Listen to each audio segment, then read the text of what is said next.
मैं डॉक्टर बीना चतुर्वेदी अपने कहानी संग्रह मुक्ति से विशाल स्तंभ कहानी का वाचन आप लोगों के समक्ष कर रही हूँ। यह कहानी बहुत ही मार्मिक है। इस कहानी की नायिका कमला देवी बहुत ही कर्तव्यपरायण एवं बेबसी के एहसास को सहन करने वाली महिला थीं। सुनिए कहानी विशाल स्तंभ। चिड़ियों की चहचहाहट और मुर्गे की बांग सुनकर कमला देवी भोर के धुंधलके में ही बिस्तर छोड़ देती थी। यौवन की कच्ची उम्र में ही उनके पति का देहांत हो गया था। जीवन साथी के अचानक चले जाने से कमला देवी को बहुत सदमा पहुंचा था, मगर धीरे धीरे उन्होंने स्वयं को संभाला था। कमला देवी ने अपनी दैनिक दिनचर्या को नियमबद्ध ढंग से जीने की कला सीख ली थी। अल सुबह उठकर नित्य कर्म से निवृत्त होकर वह स्वयं एक कप चाय बनाकर पी लेती थी। तत्पश्चात भगवान की मूर्ति और अपने पति के चित्र के समक्ष आसन पर बैठकर हाथ में माला लेकर 1 घंटे तक जाप करती थी। इसके पश्चात कुछ समय के लिए वह ध्यानावस्था में बैठी रहती थी। कमला देवी के बेटे बहू और पोते पोती आराम से सोकर उठते थे। उन लोगों के उठने से पूर्व वह साग सब्जी को काट छाँट कर रख देती थी। पति की जीवित अवस्था में अत्यधिक बोलने चालने और हंसी ठिठोली करने वाली कमला देवी ने स्वयं को अपने अंदर ही समेटकर रख लिया था। बेटे बहू और पोते पोती क्या करते हैं, कैसे करते हैं, इन बातों से तटस्थ रहती थीं।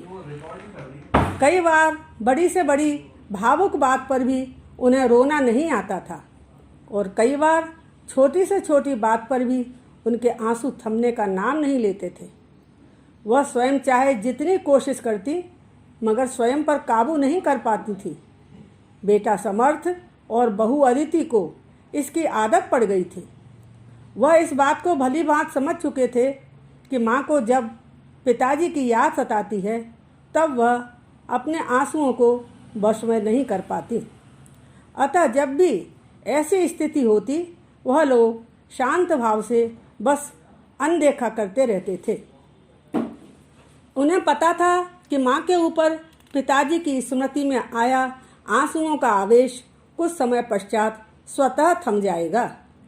यदि माँ को सांत्वना दिलाने की कोशिश करेंगे तब वह स्वयं पर काबू नहीं कर सकेंगे। पोते पोती शौर्य और एवना दादी की ऐसी हालत को देखकर सहम जाते थे। 5 प्राणियों के इस परिवार में अजीब सी अनकही कुछ इस तरह की स्थितियां थीं कि अधिक अपनापन न होते हुए भी उन्हें एक दूसरे से बंधे हुए थे। दूसरे शब्दों में इसे रिश्तों की मजबूरी भी कहा जा सकता है। कमला देवी से एक मंदिर में हुई मुलाकात को कभी भुलाया नहीं जा सकता। उनके व्यक्तित्व में कुछ ऐसा ही आकर्षण था। वह मंदिर के एक कोने में शांत भाव से बैठी हुई माला फेर रही थी। मैं भी उनके नज़दीक जाकर बैठ गई। कुछ समय पश्चात उन्होंने अपना मौन तोड़ा, तब उनके साथ मेरी बातचीत हो सकी। मैंने उनसे उनके विषय में कुछ जानना चाहा, तब वह बताने लगी कि उनका बचपन भी साधारण बच्चों की तरह ही गांव की गलियों, बाग बगीचों और खेत खलिहानों में व्यतीत हुआ था। खेलते कूदते हुए बचपन के दिन कैसे व्यतीत हो गए कुछ पता ही नहीं चला। वास्तविक कहानी अग्नि के साथ 7 फेरे लेने के बाद ही शुरू हुई। जब वह गांव के घर में दुल्हन बनकर आई तब स्नेहमयी सासू जी ने पलक पावड़े बिछा दिए थे। बहू के रूप में मेरे रूप लावण्य के चर्चे हर घर आंगन में हो रहे थे। सासू माँ अपनी लाडली बहू के खाने पीने का पूरा ध्यान रखती थी।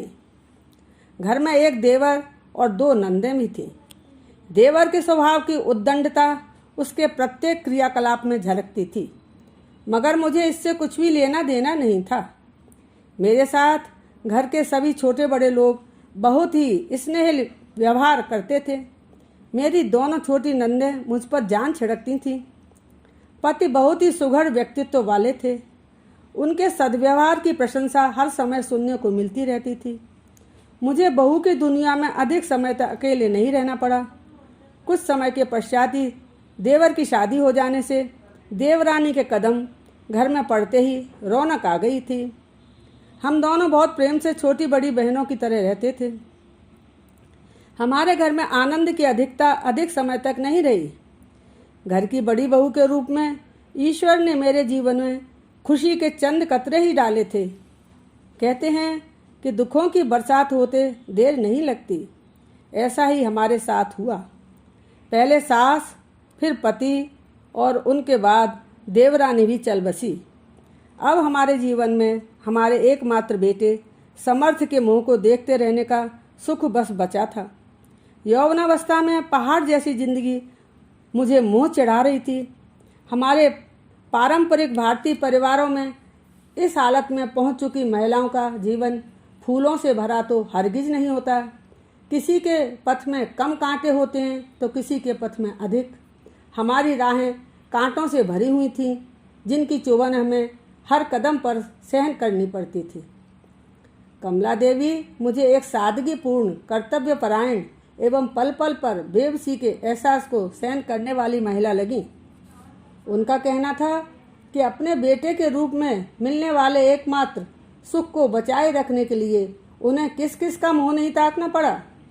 उन्होंने सब कुछ सहर्ष सहन किया, मगर देवर की कुदृष्टि का दंश उनकी सहन शक्ति से परे हो गया था। उन्होंने अपनी इज्जत को किस तरह से बचाया, इस बात को बस वही जानती थी। धीरे धीरे समय का पहिया आगे बढ़ रहा था। बेटा समर्थ बड़ा हो गया था। उसकी पढ़ाई भी हो गई थी। रिश्तेदारों की सहायता से कमला देवी ने बेटे की शादी कर दी। बेटे की नौकरी शहर में लग गई थी। अब उन्हें गांव में अकेले रहना पड़ रहा था। अकेले में ऐसे लगता मानो घर खाने को दौड़ रहा था। पड़ोसियों ने उन्हें सलाह दी कि अपने बेटे बहू के पास चली जाओ। बेटा भी हमेशा साथ चलने की जिद किया करता था। कमला देवी अपने बेटे बहू के साथ रहने के लिए शहर में आ गई थी। यहाँ उनका मन बिल्कुल नहीं लग रहा था। उन्हें इस बात का कतई एहसास नहीं था कि उनका अपना आंगन और अपनी देहरी छोड़ना उचित भी था या नहीं। वह अपना अस्तित्व, बड़प्पन और अभिलाषाएं सब कुछ गांव के छोटे से घर में छोड़ आई थी। अपने बच्चों के प्रति कर्तव्य बोध लिए वह सबके आगे पीछे ही डोलती रहती थी। देहरी पर बैठकर अनवरत चलते हाथ और आंखों में सूनापन, बस यही उनकी पहचान बन गई थी। घर के कामों की कमी नहीं थी। वह थी कि शायद थकती नहीं थी। आराम के क्षणों में बालकनी में प्रस्तर मूर्ति की तरह आने जाने वालों को निहारती रहती थी।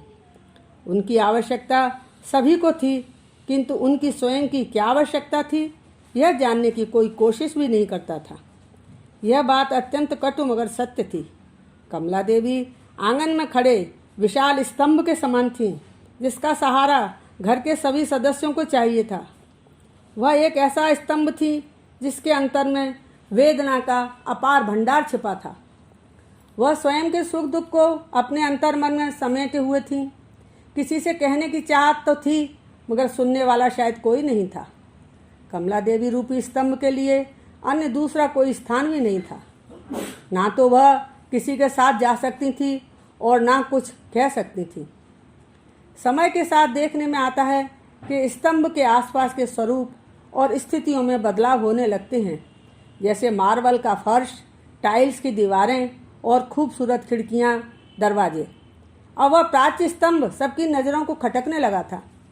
घर की खूबसूरती में एक अनचाही वस्तु के समान।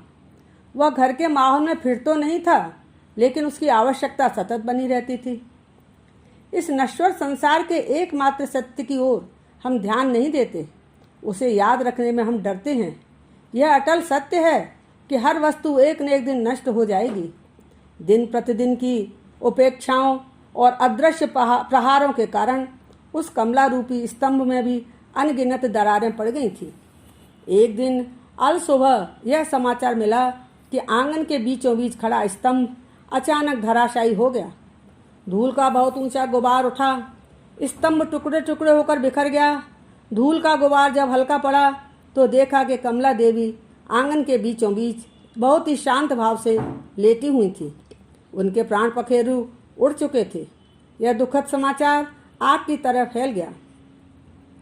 इकलौते बेटे को घर की सबसे प्राच्य के अस्तित्वहीन होने का गम, पुत्र वधू को दिन प्रतिदिन के क्रियाकलापों के कर्ता को खोने का दुख, पोते पोती को एक स्नेहमयी छां के खोने का गम, संक्षेप में एक सेविका और सहायिका के चले जाने के गम में सब डूबे हुए थे।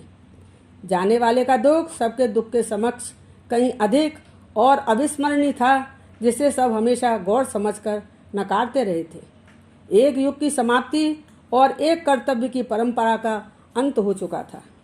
कमला देवी की अनगिनत बातें और अंतहीन यादें आज भी मेरे ज़हन में कुलबुलाती रहती हैं और मुझे झकझोर देती हैं। उनसे मिलने के बाद मैं इस बात को भली बात समझ गई थी कि शायद उनके अंदर एक ऐसी शक्ति थी जिससे वह सबके अंतर मन की बातों को समझ जाती थी और सबके सुख दुख को अपने सुख दुख के रूप में ग्रहण करती थी। जहाँ एक ओर दूसरे के कष्टों का निवारण करने की उत्कंठा उनके दिल में सदैव बनी रहती थी, वहीं दूसरी ओर अपने दुखों को अपने ही दिल में समेटे रहने की और दूसरों के व्यंग पहाड़ों को सहन करने की अद्भुत शक्ति उनमें विद्यमान थी। मेरी आंखों के समक्ष उनकी कुछ यादें और कुछ अश्रुबिंदु अनसुलझे प्रश्नों के रूप में सदैव चक्कर लगाते रहते हैं। धन्य था वह कमला देवी रूपी विशाल स्तंभ।